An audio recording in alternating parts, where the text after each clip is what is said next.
Hello there. All attempts to stop illegal immigration into the UK will fail while we remain chained to the whims of the ECHR.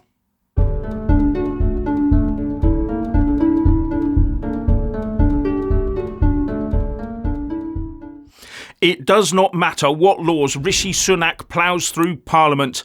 While we're tied to the ECHR and have it enforced via the 1998 Human Rights Act, the boats will never ever stop.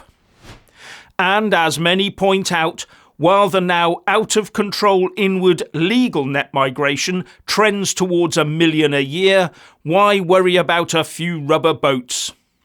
But at least some semblance of security and affordability checks will have been conducted where legal migration is concerned.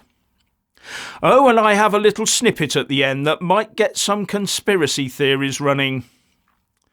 And in the interim, all we hear about is safeguarding those that purposefully put themselves and the very few children they bring with them in danger at sea to force us to rescue them.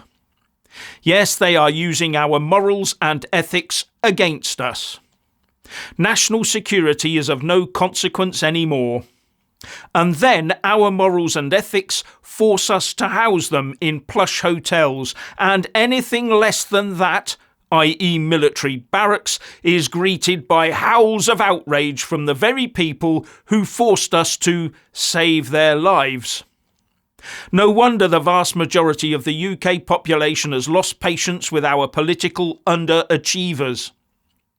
Writing in The Telegraph, former Immigration Minister Robert Genri says that the Tories have one last chance to sort out this mess, or the people will lose trust in the Tories. Doh. That trust started flying off when it became apparent that Brexit in name only was the route ahead, followed by lockdowns and medical procedures, all involving heaps of fraud on the taxpayer. Billions were stolen. And the latest, of course, is the Post Office Horizon scandal, something from which only a very, very small handful of politicians come out with any credit at all. The rest were AWOL. Anyway, Genri says in his piece that Rishi Sunak's Rwanda bill, the bill to make Rwanda a safe country by law, is flawed and won't work because the courts will still be able to successfully intervene in just about every case. So he and fellow Tory MP Bill Cash have put together 16 amendments that would repair Rishi Sunak's flagship bill. Something that could save the day for the Tory party, says Genri. And that those amendments have the support of 50 plus and growing numbers of backbenchers. Now he also points to where I think the real conflict lies here, and that is the propensity of our leaders to prefer to look good in the company of the great and good, fellow government leaders, the UN and the WEF. They would rather be viewed well by those people than protect the nation that voted for them and pays their wages.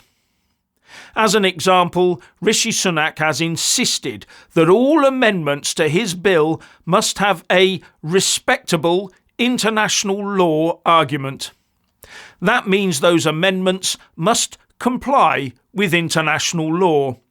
In short, international law has control over how we protect our borders, not the voter through the ballot box. Not a current so-called sovereign parliament. No, international law controls our borders. Specifically, international laws that were made many, many decades ago in a different era.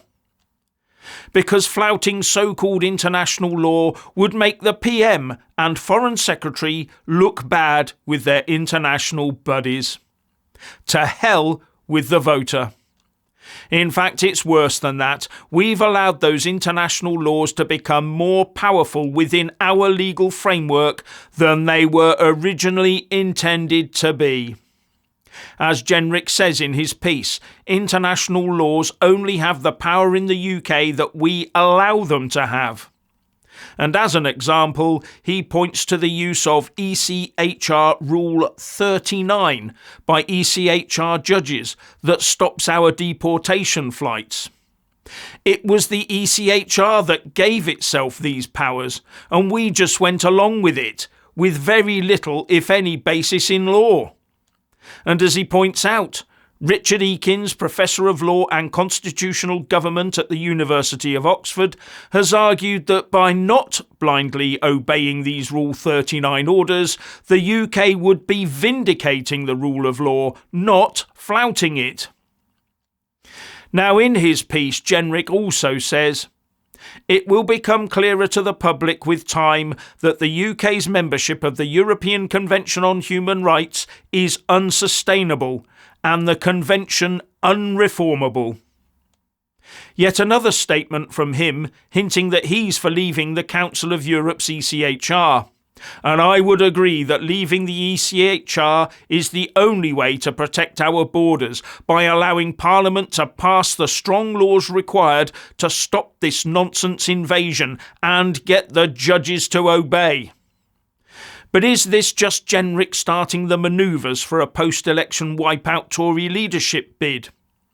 Now, Genri had a nearly 22,000 majority in the 2019 general election with a turnout of 72.2%, and normally that would be unassailable.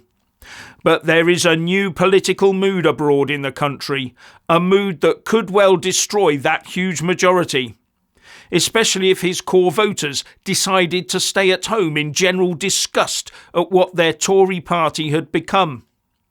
Unless he's hoping that his stance on the ECHR will percolate through to his constituents and save his political bacon. Anyway, as I said, this has teased out the real problem here. That of our leaders at the top wanting to strut with their fellow leaders on the world stage, telling everyone how wonderful they are for taking in so many vulnerable people. That they are doing their bit to make the UK borders completely open so that anyone can come in and have a great life. Except, of course, for the long-suffering Brit taxpayer who gets shafted by it time after time. Now, as I said at the start, legal net migration is now totally out of control. But look at this graph since 1960 of GDP per head of population. It has flatlined since the credit crunch hit in 2008. And it's got nothing to do with Brexit. In fact, we took a small increase just after we legally left the EU. Now, overall GDP has increased, but so has the size of the population. But why no increase in GDP per capita if everyone who enters the country is an economic positive? Here's another graph showing population growth in green bars and GDP per capita in blue. As far as I'm concerned, that's proof that a growing population does not automatically, in and of itself, benefit the individual. There are other factors at work.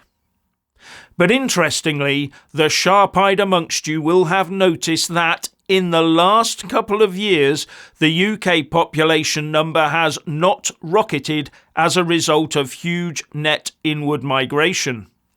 And this will spark some conspiracy theories. In fact, between 2020 and 2022, the population of the UK fell by nearly 110,000. That's according to the ONS population estimates they put out every year. They may well be estimates, but I bet the information they're based on is pretty solid. Or it should be.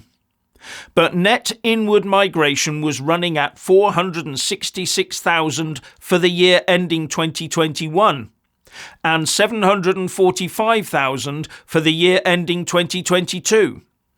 So the population should have increased by about 1.2 million, not dropped by 110,000. Now, during those 2 years, there were, as far as I can make out, little difference between the total number of births and deaths in the UK over those 2 years. Not a difference that would soak away all that net inward migration anyway. The growth rate of a population is governed by rates of birth, rates of death, immigration and emigration. That's it. Births and deaths in the UK were just about neutral over those 2 years, but inward migration hugely outweighed emigration. So the population must have increased. So why does the ONS say the population is in decline? What's happening? Are the ONS numbers all wrong? Or is someone somewhere telling porkies? This, for me, nowhere near adds up.